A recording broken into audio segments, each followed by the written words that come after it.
रहती थी एक चुड़ैल, लेकिन इस बात से गांव के लोग अनजान थे।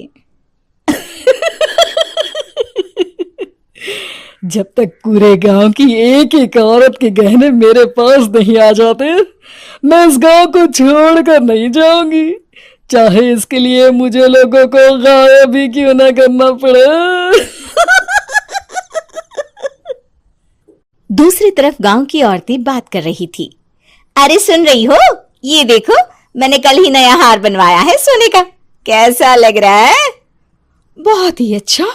अच्छा है ना, पहले तुम पहनो, फिर शादी में अपनी होने वाली बहू को दे देना। और क्या, सोने चांदी का यही तो फायदा है, जितना पुराना उतना महंगा।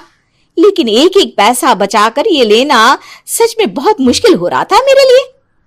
तभी वहां पहली का पति आ जाता है। गांव में एक औरत के घर के सोने के सारे गहने चोरी हो गए। लोग बातें बना रहे कि गांव में कोई चोर घुस आया है जो घर की कोई चीज को हाथ नहीं लगाता, पर सिर्फ सोने के गहनों को ही चुराता है। अब तुम ना अपने ये गहने संभाल कर रखना। हे भगवान, ये क्या बोल रहे हैं? ये तो वही बात हो गई कि गांव बसा नहीं और लुटेरे पहले आ गए। दूसरी तरफ गांव के ही एक घर में रंजना रहती थी। उसके पति का गांव में चाउमीन का ठेला था। एक दिन उसके घर में एक औरत आती है। अरे रंजना, तू गांव में नहीं है तो सोचा तुम्हें बता दूं। गांव में बात चल रही है कि गांव में एक चोर घुस आया है जो घरों के सोने के गहने चुरा लेता है।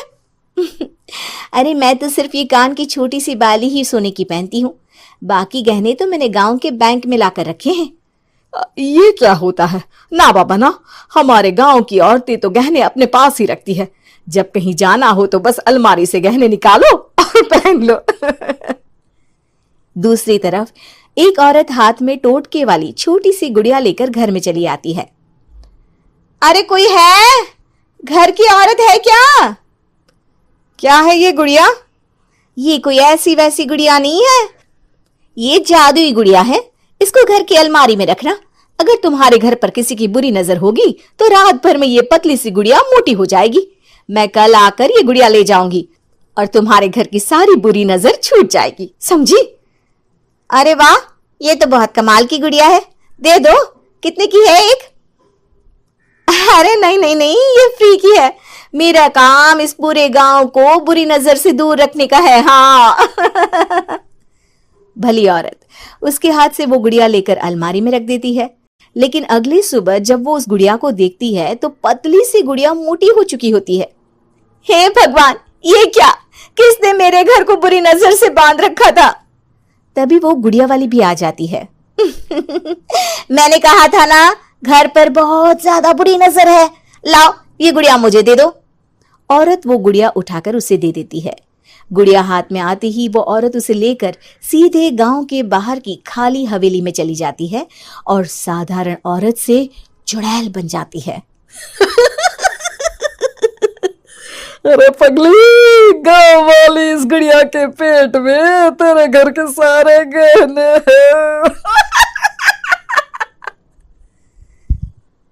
इतना बोलकर वो गुड़िया को फाड़ देती है और सारे गहने निकाल लेती है। वहीं दूसरी तरफ, हे भगवान, मेरे घर के सारे गहने चोरी हो गए। उस औरत के घर के आसपास लोगों का जमावड़ा हो जाता है और लोग बातें करने लगते हैं। लो जी, ये भी घर गया।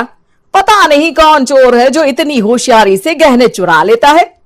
कुछ समझ में नहीं आ रहा कि कौन है। लोग तो घर से कहीं जाते भी नहीं है, न ताला लगे न घर खाली हो, फिर भी रातों रात गहने चोरी हो जाते हैं। अरे हम तो कहते हैं लोगों को बारी बारी चौकीदारी करनी चाहिए, चोर को तो पूरे गांव वाले मिलकर पकड़ ही लेंगे। लोग बारी बारी घरों की चौकीदारी भी करते हैं, लेकिन चोरी होने का सिलसिला रुकता ही नहीं। फिर एक दिन रंजना के पड़ोस से भी रोने की आवाज आती है। अरे आज ही घर की बुरी नजर उतरी और आज ही सारे गहने भी चोरी हो गए। कैसी बुरी नजर? क्या हुआ था? तभी वहां उस औरत का पति भी आ जाता है जिसके घर में गहनों की चोरी हुई थी। हाँ, मेरी बीवी ने भी किसी गुड़िया को घर में बुरी नजर उतारने के लिए रखा था, लेकिन अगले दिन गहने चोरी हो गए। अब रंजना को कुछ कुछ बात समझ में आ जाती है।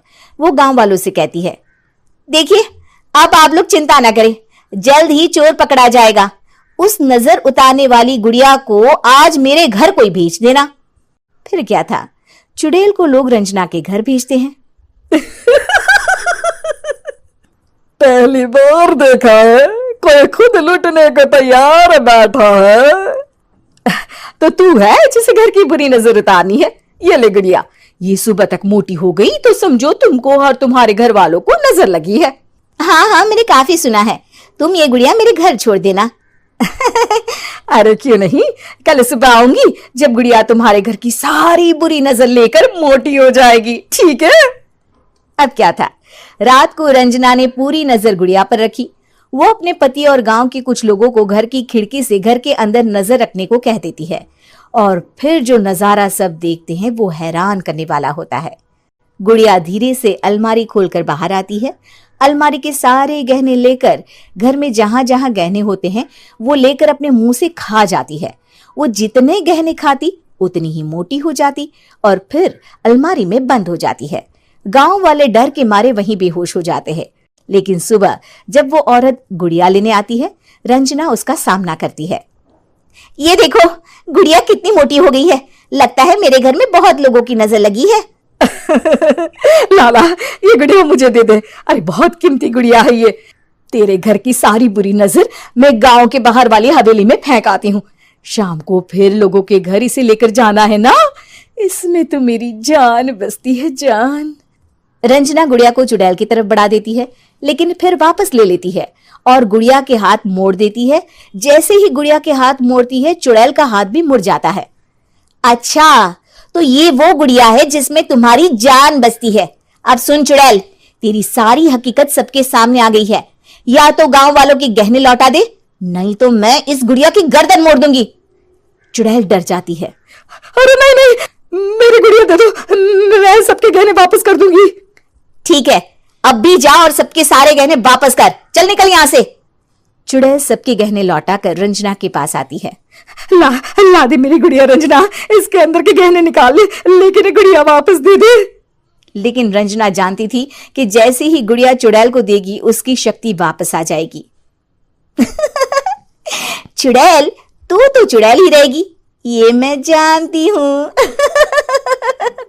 अरे नहीं नहीं नहीं, मैं गांव छोड़कर चली जाऊंगी, किसी को परेशान नहीं करूंगी, वादा करती हूँ मैं।